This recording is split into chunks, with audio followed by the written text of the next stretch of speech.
Good morning, everyone, and welcome to Unique Not Different with me, Shamla.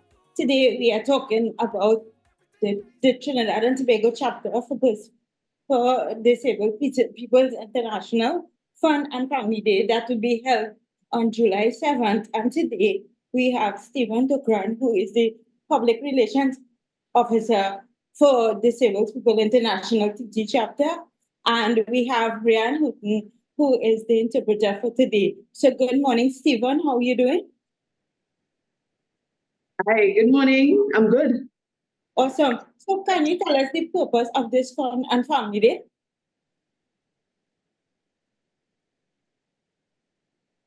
Okay. I'm responsible. I'm the PRO of Disabled Persons International, and we are planning a fun and family day on July the 7th at Marvin Lee Stadium in Macoya.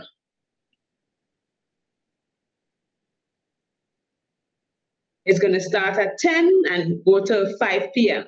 Now, anything you could think of, there will be there, whether it be face painting, picture taking, flying kites, horse riding. There'll be a DJ there. There's so many things, so many things. And you can invite everyone to this fun day. You can either be disabled, family of disabled, old, young, not disabled. You can come and support us. But there are different sections. For example, there are different teams. So in the north, their color is orange. You have east, they have a different color. They're pink. South is green.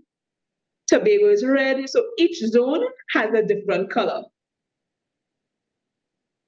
And for the first time, we have Tobago with us. So that's even more fun for the fun day.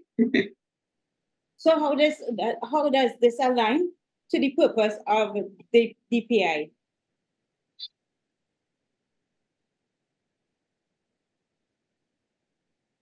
All right. Yes. When you think of Disabled Persons International, you think there's a focus on the disabled, their problems, and the reasons that they may have become disabled, whether they're born that way. I'm fully deaf, so I'm part of the disabled community. The word disabled, it has a weird negative connotation to it, but we are all skilled in our own ways. So coming together shows, and it gives us that forum or that platform for everyone else to see what we can do, And as supporters, it's like you're joining part of the DPI family, and understanding our rights. So you mentioned some of the activities, right? So can you tell us some of the entertainment, like who would be performing, and also, like specific activities that would, I guess, integrate persons with disabilities themselves?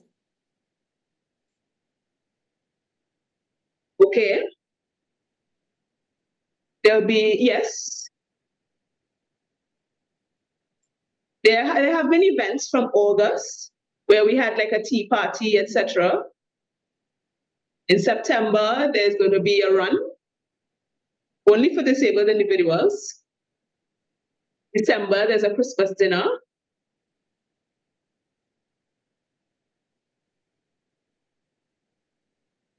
And yes, the real responsibility lies on the disabled members to plan it out. Just as you know that if you're not disabled, you can give support in any way you can, whether it be donation, for help fundraise, for food, put together hampers, and different things. So yes, those are some ways that you can support us. And then you can see that disabled can be independent and not only rely on help from the external. So in terms of like, I'm sure you guys had, past events in terms of fun and family day. How is this event different? And how do you plan on reaching persons, so especially persons within the disabled community, to attend this event?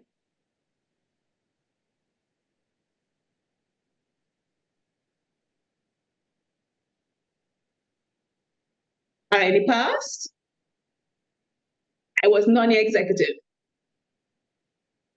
And when I became the PRO, there are a lot of ideas that came to me because of my past experience.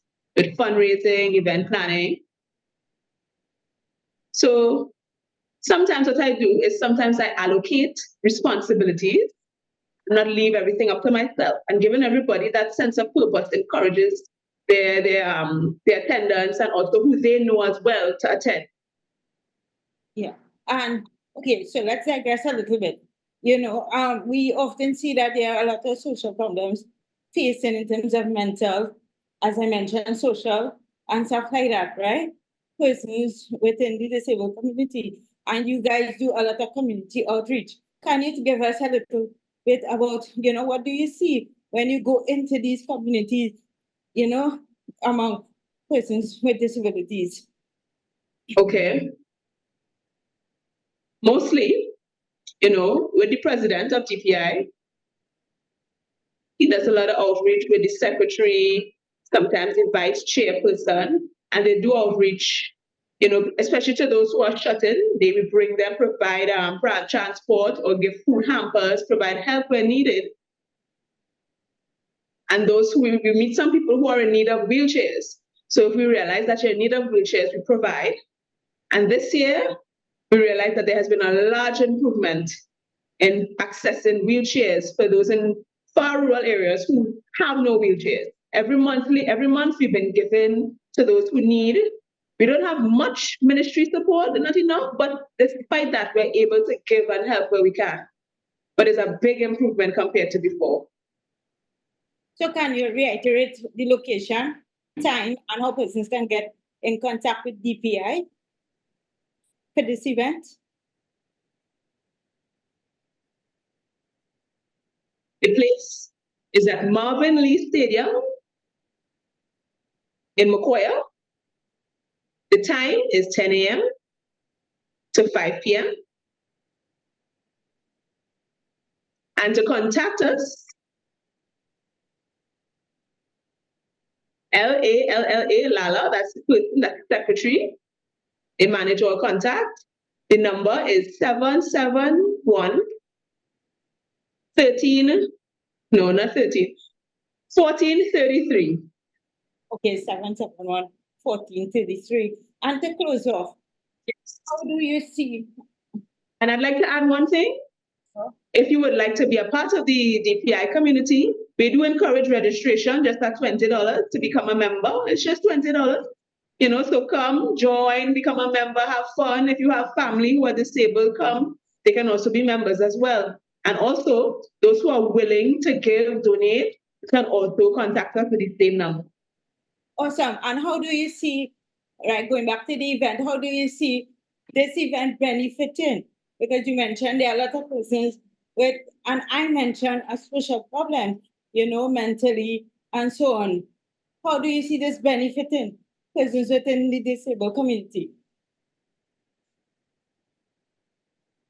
Well, but as you spoke about with mental and certain social disabilities, I know there's some cases where they may not be able to fully participate, but still come in contact with us. We are able to help in any way that we can. Do not give up. Awesome. And I think it would be a benefit in terms of, just exposure and coming out and interacting, having that social interaction. So, Stephen, I want to say thank you so much for coming and sharing this. And thank you for your support within the disabled community. It's always truly appreciated. So, with that being said, guys, I want to say thank you so much for tuning in to this week's segment of Unique and Different. As I always say, until next week, be good, do good. Bye, everyone. Bye.